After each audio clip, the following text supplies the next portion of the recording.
एक बार दो भाई थे जिन्हें अपने पिता की जमीन विरासत में मिली थी।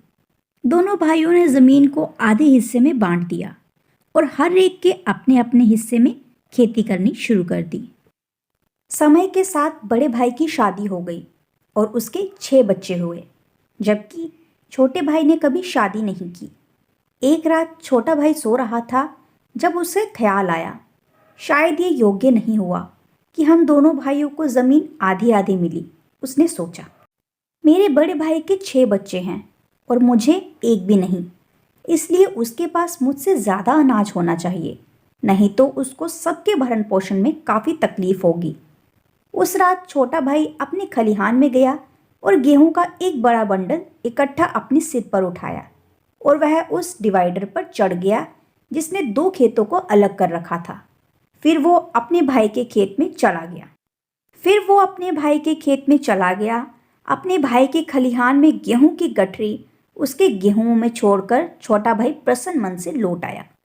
इससे पहले उसी रात बड़ा भाई भी सो रहा था जब उसने भी सोचा, यह उचित नहीं है कि हम में से प्रत्येक के पास खेती के लिए आधी जमीन है। उसने सोचा, मेरे बुढ़ापे में सहारा देने के लिए मेरी पत्नी है और मेरे बच्चे बड़े होंगे जो कि हमारी देखभाल करेंगे, जबकि मेरे भाई के पास शायद कोई नहीं होगा। उसे कम से कम अब खेतों से ज़्यादा अधिक अनाज चाहिए ताकि वह अपने बुढ़ापे के लिए ज़्यादा धन एकत्रित करके गरिमा से जी सके। सो उस रात उसने भी चुपके से गेहूं का एक बड़ा गट्ठर उठाया और डिवाइडर पर चढ़ गया। अपने भाई के खलिहान में अनाज छोड़ दिया और ऐसा करते हुए उसके मन में भी प्रसन्नता का भाव था। वो घर लौट आया। अगली सुबह जब छोटा भाई अपने खलिहान में गया तो उसे देखकर आश्चर्य हुआ कि अनाज की मात्रा में कोई भी फर्क नहीं पड़ा था। उसे विचार आया, मैंने जितना सोचा था उतना गेहूं नहीं लिया होगा। फिर उसने मन ही मन सोचा, आज रात मैं और अधिक गेहूं उनके खलिहान में छोड़ आऊंगा। दूसरी तरफ उसका बड़ा भाई भी अपने खलिहान में खड़ा था। उसको भी अपने गेहूं देख वही विचार आ रहा था। रात होने के बाद दोनों भाइयों ने अपने खलिहान से अधिक मात्रा में गेहूं इकट्ठा किया और अंधेरे में चुपके से अपने भाई के खलिहान में पहुंचा दिया। अगली सुबह दोनों भाई फिर से हैरान परेशान हुए। ऐसा कैसे हो सकता है? हर एक ने अपना सिर खुजलाया।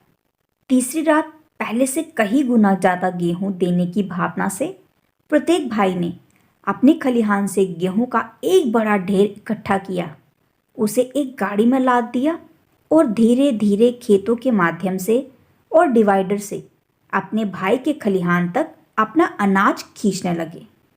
डिवाइडर के पास चंद्रमा की छाया के नीचे प्रत्येक भाई ने दूरी में एक किसी की छाया देखी। यह कौन हो सकता है? उन्होंने सोचा।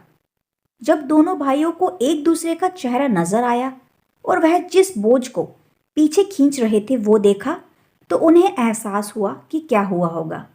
बिना एक शब्द के उन्होंने अपनी अपनी गठरियां गिरा दी और एक दूसरे को गले लगा लिया। दोस्तों, आज के टाइम में ऐसा प्यार बहुत ही कम देखने को मिलता है, इसलिए एक दूसरे से प्यार की भावना रखिए। तो मिलते हैं बहुत ही जल्द अगली कहानी के साथ, और कहानी पसंद आए तो कहानी को लाइक कीजिए और ज़्यादा से ज़्यादा शेयर कीजिए।